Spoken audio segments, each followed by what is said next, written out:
جس سے شوہر اور بیوی میں جدائی ڈال دے۔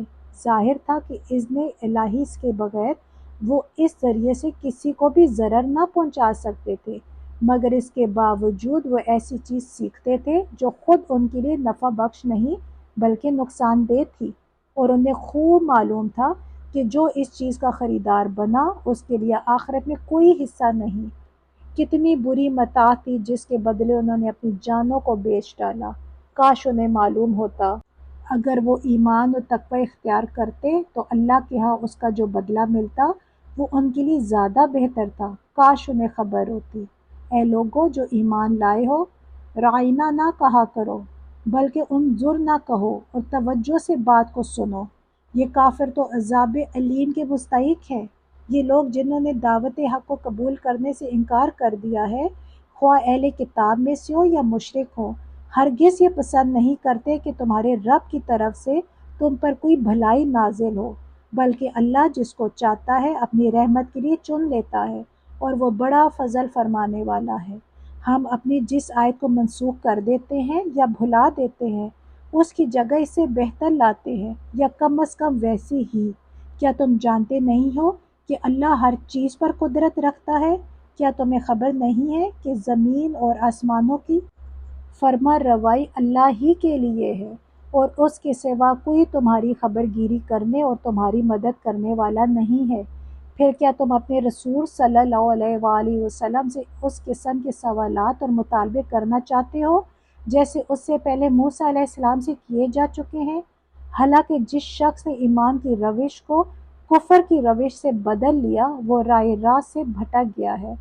اہل کتاب میں سے اکثر لوگ یہ چاہتے ہیں کہ کسی طرح تمہیں ایمان سے پھیر کر پھر کفر کی طرف پلٹا لے جائیں، اگرچہ حق ان پر ظاہر ہو چکا ہے، مگر اپنے نفس کے حسد کی بنا پر تمہارے لیے ان کی یہ خواہش ہے۔ اس کے جواب میں تم عفو درگزر سے کام لو یہاں تک کہ اللہ خود ہی اپنا فیصلہ نافذ کر دے۔ مطمئن رہو کہ اللہ ہر چیز پر قدرت رکھتا ہے۔ نماز قائم کرو اور زکوٰۃ دو، تم اپنی عاقبت کے لیے جو بھلائی کما کر آگے بھیجو گے اللہ کے ہاں اسے موجود پاؤ گے۔ جو کچھ تم کرتے ہو وہ سب اللہ کی نظر میں ہے۔ ان کا کہنا ہے کہ کوئی شخص جنت میں نہ جائے گا جب تک کہ وہ یہودی نہ ہو یا عیسائیوں کے خیالوں کے مطابق عیسائی نہ ہو۔ یہ ان کی تمنائیں ہیں۔ ان سے کہو اپنی دلیل پیش کرو اگر تم اپنے دعوے میں سچے ہو۔ دراصل نہ تمہاری کچھ خصوصیت ہے نہ کسی اور کی، حق یہ ہے کہ جو بھی اپنی ہستی کو اللہ کی اطاعت میں سونپ دے اور عملاً نیک روش پر چلے اس کے لیے اس کے رب کے پاس اس کا اجر ہے، اور ایسے لوگوں کے لیے کسی خوف یا رنج کا کوئی موقع نہیں۔ یہودی کہتے ہیں عیسائیوں کے پاس کچھ نہیں، عیسائی کہتے ہیں یہودیوں کے پاس کچھ نہیں، حالانکہ دونوں ہی کتاب پڑھتے ہیں، اور اسی قسم کے دعوے ان لوگوں کے بھی ہیں جن کے پاس کتاب کا علم نہیں ہے۔ یہ اختلافات جن میں یہ لوگ مبتلا ہے ان کا فیصلہ اللہ قیامت کے روز کر دے گا، اور اس شخص سے بڑھ کر ظالم کون ہوگا جو اللہ کے معبودوں میں اس کے نام کی یاد سے روکے اور ان کی ویرانی کے در پہ ہو۔ ایسے لوگ اس قابل ہیں کہ ان عبادت گاہوں میں قدم نہ رکھیں، اور اگر وہاں جائیں بھی تو ڈرتے ہوئے جائیں۔ ان کے لیے تو دنیا میں رسوائی ہے اور آخرت میں عذاب عظیم۔